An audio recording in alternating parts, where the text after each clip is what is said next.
My name is Elena Cross. I am 30 years old now, but the story of how my family learned to live without me started long before anyone realized I was missing. In my house, silence spoke louder than shouting ever could. Victoria, my younger sister, was born loud. She cried with purpose. She demanded attention. Doctors smiled and said she was alert, sharp, exceptional. When I was born 3 years earlier, they said I was calm. Such an easy child, my mother used to say. What she meant was, I didn't ask for much. By the time we were old enough for school, the difference between us had already been written. Victoria read aloud in kindergarten. Teachers clapped. Parents smiled. I traced letters slowly, carefully, as if they might escape the page if I moved too fast. They often did. At 6, I was taken to a quiet office with pastel walls and a woman who spoke softly. She showed me symbols. Asked me to read. I couldn't. Dyslexia, they said. A word that sounded heavy, inconvenient. My father nodded like it was a diagnosis for a broken appliance. My mother asked, will she grow out of it? The answer was no. From that day on, expectations shifted. Not loudly. Not cruelly. Just, away from me. Victoria got enrolled in private tutoring by 2nd grade. Math enrichment. Speech competitions. I got patience. And reminders. Try harder, Elena. You're smart in your own way. Not everyone is meant to excel. Those sentences followed me like shadows. At family dinners, Victoria talked about what she learned. My father leaned forward, interested. My mother asked questions. When I spoke, conversations paused. Then moved on. No one meant to hurt me. That's what made it worse. My grandmother Margaret was the only one who noticed the pattern. She lived alone in a brownstone that smelled like old books and lavender. Every Sunday, she waited for me by the window. Come, she'd say, taking my bag. Tell me what you saw this week. Not what I learned. What I saw. By the time I was 17, everyone in my family knew exactly who Victoria was going to be. They said it casually. Like it was already decided. She's law school material, my father told his friends once, cutting his steak. Victoria smiled without looking surprised. My mother reached for her hand. She's always been driven. I remember sitting there, pushing peas around my plate, nodding. Ham. Yeah. I didn't say anything. No one asked what I wanted to be. Not because they didn't care. But because they assumed I didn't know. In our house, potential was loud. And I was quiet. College applications came like a storm. Victoria applied to top schools. East Coast. Legacy names. My parents hired a counselor. Paid extra for interview prep. For me, my mother slid a pamphlet across the kitchen table one morning. It's close to home, she said. Smaller classes. Less pressure. I told myself I liked that idea. At the time, I kept thinking maybe they were right. Maybe I needed less. Maybe I was less. That's how you survive things like that. You turn other people's limits into your own voice. Victoria left first. We threw her a going-away dinner. My aunt cried. My father gave a toast. To brilliance, he said. Everyone clapped. I clapped too. A little slower. Hands cold. 3 weeks later, my parents drove me to my dorm. No dinner. No photos. Just boxes. My mother hugged me for a long time, like she felt guilty but didn't know why. Call us if you need anything, okay, she said. I nodded. Yeah. I will. I didn't. College was quieter than I expected. No one knew my sister there. No one compared me. That helped. I studied urban planning without realizing it was connected to real estate. I liked maps. Zoning. Flow. How spaces worked together even if they looked chaotic on paper. I didn't talk much in class. But I listened. Professors noticed in subtle ways. They didn't praise me loudly. They'd just say things like, "That's an interesting way to see it, Elena." Interesting. Not impressive. But real. During my junior year, my grandmother Margaret came to visit. She walked slowly then. Used a cane. Still sharp. We sat in a small cafe near campus.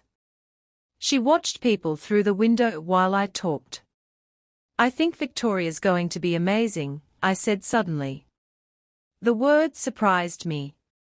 Margaret didn't look at me. "She will be," she said. Then, softer, "But that has nothing to do with you." I stirred my coffee. Didn't answer. She turned then. Studied my face. "You see patterns others miss," she said. "You feel weight where others feel speed." I swallowed. "I don't think my parents see that," I said. Margaret smiled. Not kindly. Honestly. "They don't know how." That sentence stayed with me longer than anything else she ever said. After graduation, Victoria came home glowing. Internships. Offers. Networking dinners. Our living room turned into a victory lap. I moved back quietly 2 weeks later. My boxes stayed in the hallway for days. At dinner, my father asked Victoria about her firm. My mother asked about her apartment search. When the conversation slowed, my father looked at me. "So," he said. "What's your plan?" The word plan felt heavy. Like I should have had one printed. "I was thinking of applying to Cross Holdings," I said. My voice sounded steadier than I felt. The table went still. Victoria blinked. "Dad's company?" "Yes," I said. I studied planning. Spatial development. I thought. My father leaned back. "We'll see," he said. Not no. Not yes. Just delayed. Victoria smiled, tight. "Oh? That could be interesting." I nodded.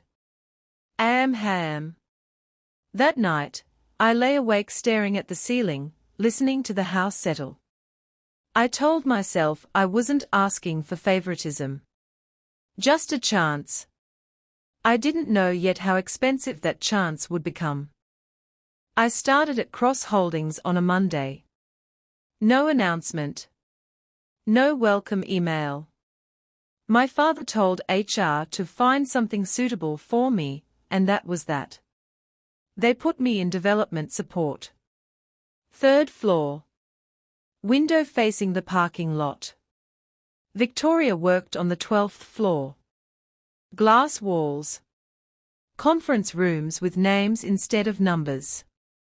The first week, no one knew who I was. That was almost a relief.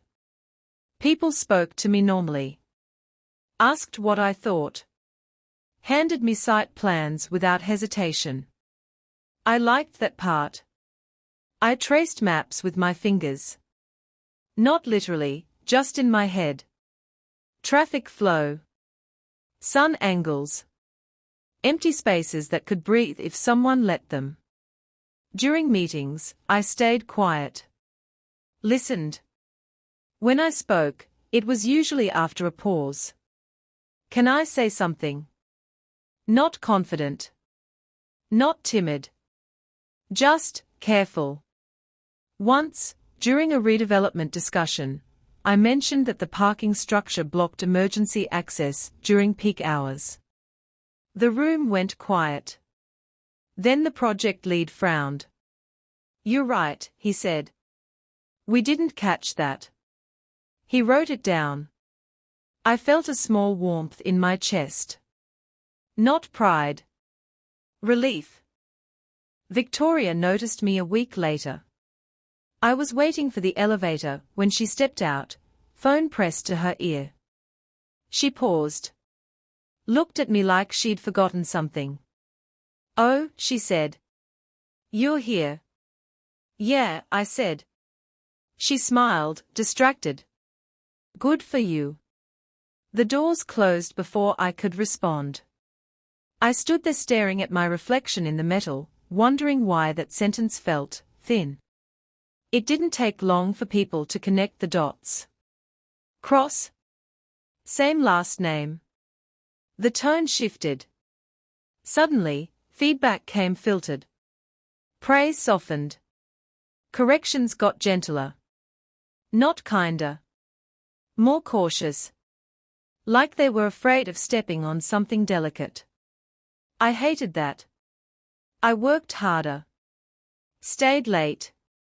Fixed mistakes that weren't mine. One evening, I overheard two managers talking near the copier. "She's not like Victoria," one said. "No," the other replied. Different energy. They didn't sound cruel. Just factual. I walked past them without stopping. At home, dinner felt different now. My parents talked business more. Victoria led those conversations easily. I listened. When I mentioned a project I was working on, my father nodded politely. "That's entry-level stuff," he said. "You'll get there." I nodded too. "Yeah. Sure." Later that night, I heard my mother in the kitchen with Victoria. "I just worry," my mother said quietly. "She's sensitive." Victoria laughed softly. "Well, she always has been." I stood in the hallway, hand on the wall, feeling something settle in my chest. Not anger. Understanding. The first time I realized I was being excluded, it wasn't dramatic. There was a site visit. Important one. I found out about it after they'd already left. I asked my supervisor. He looked uncomfortable. "Oh?" Victoria said she'd handle it. I didn't argue.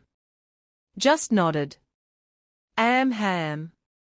That evening, I stayed late and reviewed the plans alone. I saw the flaw immediately. Not obvious. But costly. I sent a detailed email. Polite. Clear. No accusations. The next morning, the room buzzed. They fixed it. Quietly. No one mentioned my name. Victoria stopped by my desk that afternoon. "You didn't need to send that," she said lightly. Her smile didn't reach her eyes. "I thought it was important," I replied. She tilted her head. "You should be careful. You don't want to step on toes." I looked at her. Really looked. "I wasn't trying to," I said. "I know," she replied. That was the problem. A week later, my role changed. No discussion. Just a new assignment list. Less visibility. More admin. When I asked why, my supervisor hesitated. "Strategic decision," he said. "Above my pay grade." I understood what that meant. At lunch, I sat alone, scrolling my phone without reading anything.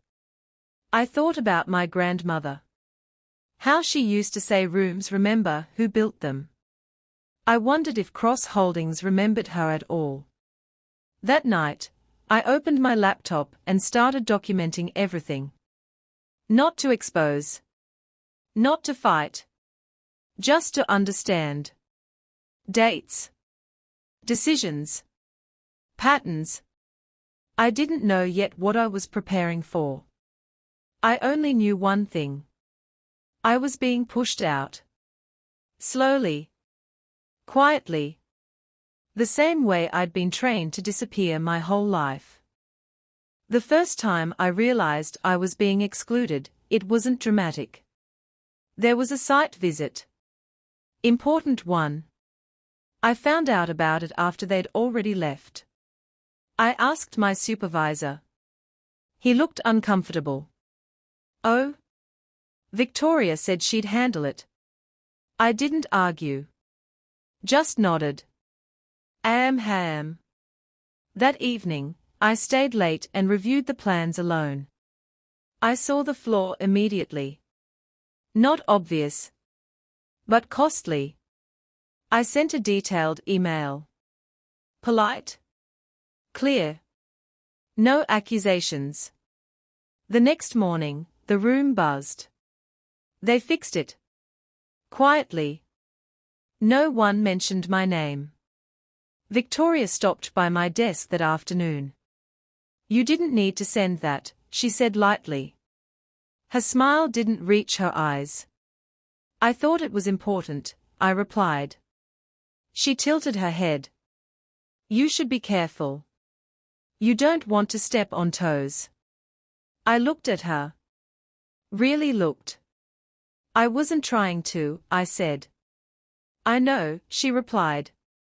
That was the problem. A week later, my role changed. No discussion. Just a new assignment list.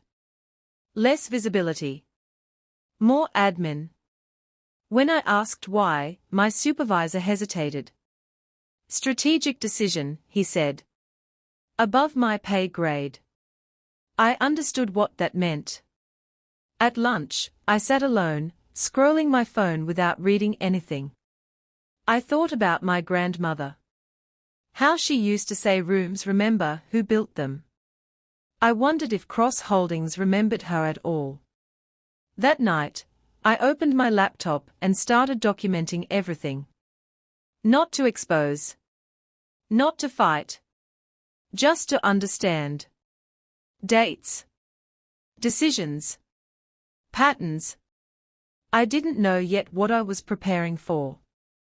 I only knew one thing. I was being pushed out.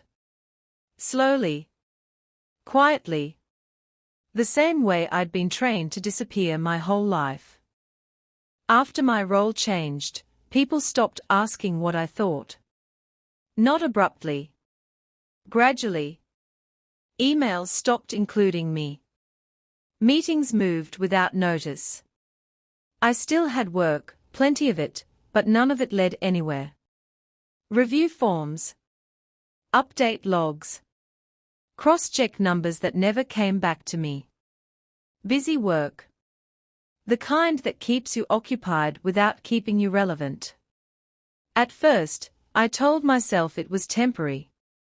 Organizations shift. Teams realign. I'd heard my father say those words 100 times. So I stayed. Stayed late. Stayed quiet. Victoria's schedule changed too. More off-site meetings. More closed-door conversations. When she came home, she talked in fragments. Board's nervous. Expansion windows tight. Dad's under pressure. I listened. Sometimes I thought she wanted me to ask questions. Sometimes I knew she didn't. At dinner one night, my father looked tired. Older than I remembered. You doing okay over there? He asked me. The question surprised me. Yeah, I said. I'm learning a lot. He nodded. That's good. And that was the end of it. The first formal review came in April. I sat across from my supervisor in a small room that smelled like coffee and printer ink. He folded his hands, smiled politely. "Your work ethic is solid," he said. "You're reliable." Reliable. He cleared his throat. "But we are not seeing leadership potential." The sentence landed softly, almost gently. I nodded. "I understand." He looked relieved. "We think you might be better suited for a support track." I didn't ask what that meant. I already knew. I told my mother that night while she washed dishes. She didn't turn around. "Well," she said, "not everyone thrives in corporate environments." I stood there, watching her hands move through the water. "I thought Cross Holdings was our environment," I said. She paused. "Just for a second. I didn't mean it like that, sweet." She stopped herself. "I mean, Elena." That correction hurt more than the word ever could have. After that, things accelerated. My access badge stopped opening certain doors. IT said it was a system update. My projects were reassigned. No explanation. One afternoon, I found my desk cleared. Not emptied. Just simplified. Someone had moved my things into a drawer. I stood there for a long moment, hands at my sides. No one looked up. Victoria found me in the stairwell that evening. She leaned against the wall, arms crossed. "You're taking this personally," she said. I didn't answer right away. "I don't think I am," I said finally. She sighed. "You have to understand, it's complicated." I nodded. "Everything always is." She looked at me then. Really looked. "I'm trying to protect you," she said. The words felt wrong in my ears. "From what?" I asked. She hesitated. "That world," she said. "It's not built for people like you." There it was. Not cruel. Not loud. Just final. A week later, HR called me in. They were kind. Apologetic. Restructuring, they said. Redundancy. They offered a severance package. Modest. Clean. I signed without argument. My hands didn't shake. I'd been preparing for this without realizing it. At home, my father took the news quietly. He didn't argue. Didn't defend. "Well," he said, "maybe this is for the best." Victoria avoided my eyes. My mother hugged me longer than usual. "You'll figure it out," she whispered. I nodded into her shoulder. Hum. That night, I sat on my bed and opened the folder on my laptop. Dates. Emails. Meeting notes. I hadn't been paranoid. I'd been accurate. I didn't feel angry yet. Just awake. For the first time, I wasn't trying to fit into a place that kept shrinking around me. I didn't know what came next. But I knew one thing. They thought this was the end of my story. They were wrong. After I lost the job, the house felt smaller. Not physically. Emotionally. Like everyone was trying not to bump into the truth. My father left earlier in the mornings. Came home later. Victoria started eating dinner out. Client meetings. Networking. Just easier, she said. My mother filled the silence with chores. Vacuuming rooms that were already clean. Reorganizing cabinets. Asking me questions she didn't wait for answers to. So what are you thinking of doing next? You could take a short break. Maybe something creative. Creative. Like it was a consolation prize. I nodded through most of it. HMM. Yeah. I'll think about it. Weeks passed. I sent out resumes. Heard nothing. I freelanced small planning jobs online. Zoning reviews. Spatial layouts. The work paid little, but it felt mine. No one corrected my tone. No one softened feedback because of my last name. At night, I kept notes. Not about Cross Holdings anymore. About myself. What I noticed. What I remembered. Patterns don't disappear just because you leave the building. One afternoon, I got a call from a number I didn't recognize. Is this Elena Cross? Yes. This is Samuel Wright. I'm calling regarding your grandmother, Margaret Cross. I sat down slowly. Yes. My voice sounded far away. She listed you as a contact. There are some matters we need to discuss. Matters? He didn't explain further. Just asked if I could come in the following week. I didn't tell my parents. Not because I was hiding it. Because it didn't occur to me to share. Samuel Wright's office was quiet. Bookshelves. Soft lighting. No rush. He shook my hand firmly. You were close to your grandmother, he said. I nodded. She listened. He smiled slightly. She was thorough. He slid a folder across the desk. I think you should know, he said, this meeting is not about sentiment. I looked at the folder but didn't open it. Okay. She made several arrangements in the years before her death, he continued. Some of them activate only under specific conditions. I looked up. Conditions? Yes. He paused, watching my face carefully. Specifically, he said, if you were removed from Cross Holdings. The room went still. I didn't speak. Couldn't. Samuel leaned back. She anticipated this possibility. A strange feeling spread through my chest. Not joy. Not revenge. Recognition. I walked home that evening instead of taking the bus.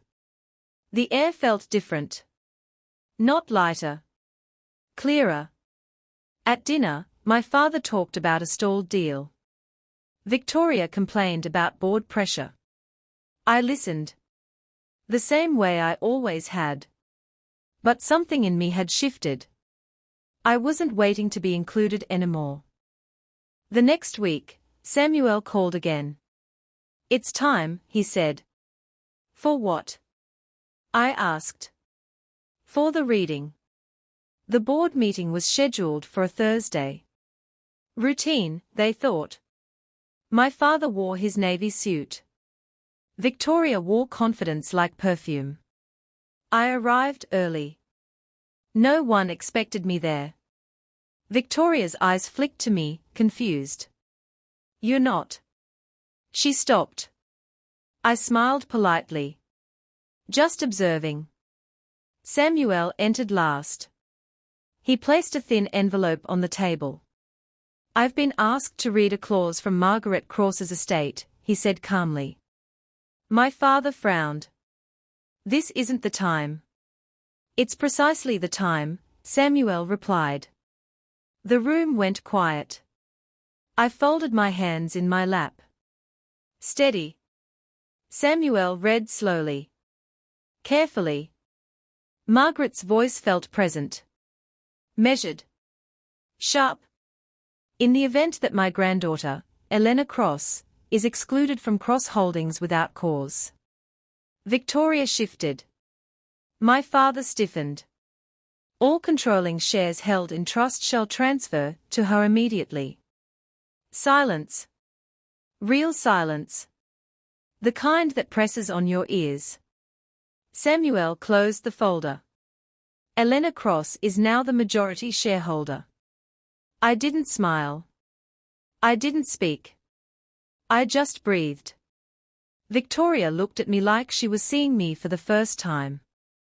My father didn't look at me at all. Samuel turned to me. Would you like to say anything? I shook my head. Not yet. I had waited my whole life. I could wait a little longer. That night, I stood alone in my grandmother's old brownstone. The one she'd left me. I ran my hand along the wall. Rooms remember who built them. For the first time, I felt like I did too. The meeting didn't end dramatically. No shouting. No slammed doors. People just avoided looking at each other. My father asked for a recess. Samuel agreed. Victoria walked out first. Her heels clicked too fast against the floor. I stayed seated. Hands folded. Breathing slow. Samuel leaned toward me. You okay? I nodded. Yeah. I think so. I was surprised to realize it was true. The phone calls started that night. Lawyers. Board members. People who hadn't remembered my birthday suddenly remembered my number. I didn't answer most of them. Samuel told me I didn't have to. They'll exhaust themselves, he said. They always do. At home, no one spoke at dinner. The clink of cutlery felt louder than usual. Finally, my father cleared his throat. Why didn't you tell us? He asked. I looked at him. You didn't ask. The sentence landed harder than I meant it to. My mother flinched. Victoria stood up. I need air, she said, already walking away. That night, my father knocked on my door. He hadn't done that since I was a teenager. He stood awkwardly, hands in his pockets. She always had plans, he said. Your grandmother. I nodded. She believed in you, he added, quieter. I didn't respond.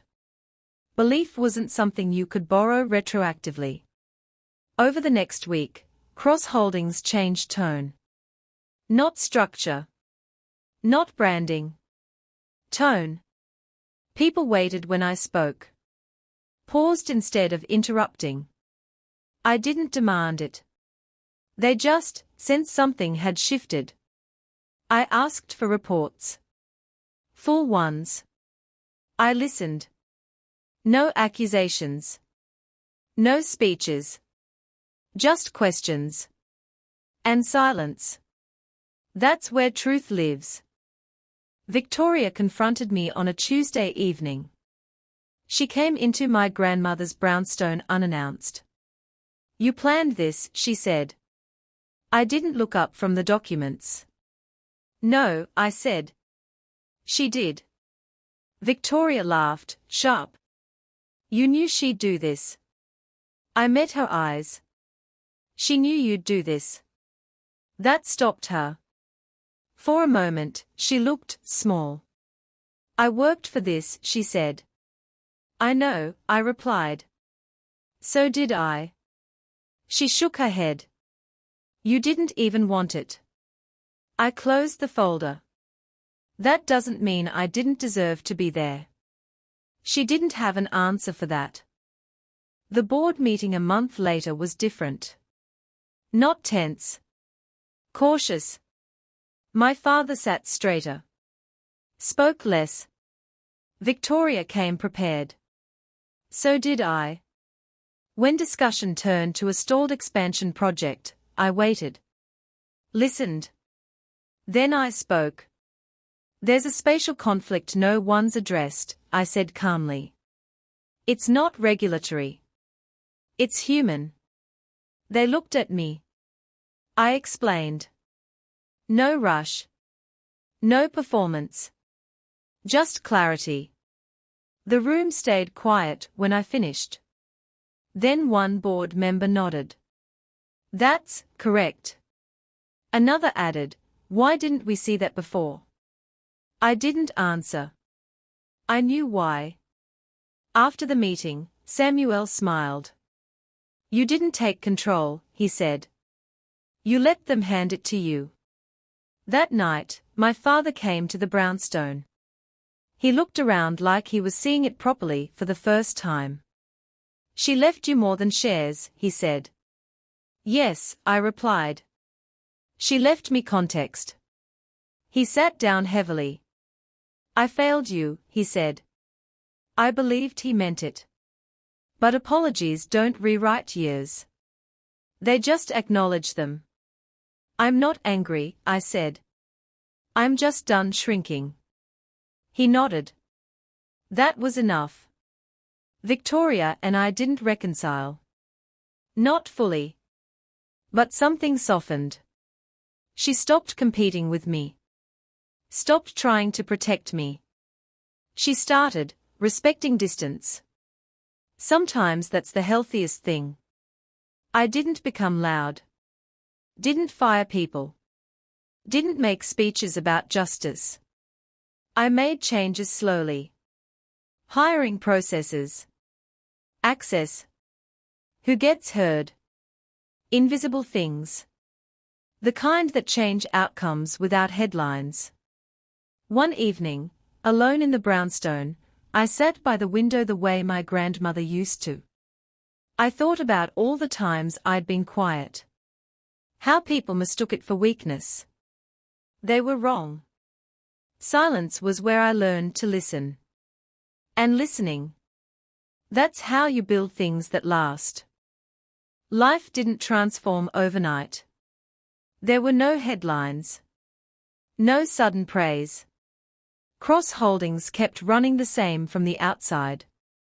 Inside, it slowed. Decisions weren't rushed. Voices that used to trail off were allowed to finish. I didn't change everything. I changed who mattered. My role settled naturally. Not as a symbol. Not as a revenge story. Just leadership. People came to me with things they used to swallow. Concerns. Ideas. Small warnings that prevent big disasters. I listened. The way I always had. My relationship with my parents adjusted slowly. My mother stopped trying to fix me. She started asking how I was. And waiting for the answer. My father retired earlier than planned. On his last day, he stood in the doorway of my office. You're different from me, he said. I know. He nodded. That's probably why this place needed you. It wasn't an apology. But it was recognition. And sometimes, that's enough. Victoria and I found an uneasy peace. We didn't become close. But we stopped orbiting each other's wounds. At family gatherings, we talked about neutral things. Work. Weather. Books. Once she said, quietly, you were always stronger than I thought. I didn't respond right away. Then I said, so were you. That was the truce. On quiet evenings, I still went to the brownstone. Sat by the window. Watched the street lights flicker on. I thought about my grandmother. About how she saw what others missed. She didn't fight the world loudly. She designed around it. So did I. Some people aren't ignored because they are weak. They are ignored because they don't demand attention. But the world doesn't run on noise. It runs on patterns. On listening. On the people who notice what's breaking before it collapses. If you've ever been the quiet one in the room. The one who nodded while others spoke. The one who felt invisible. This isn't your failure. It's your training. I used to think being seen meant being loud.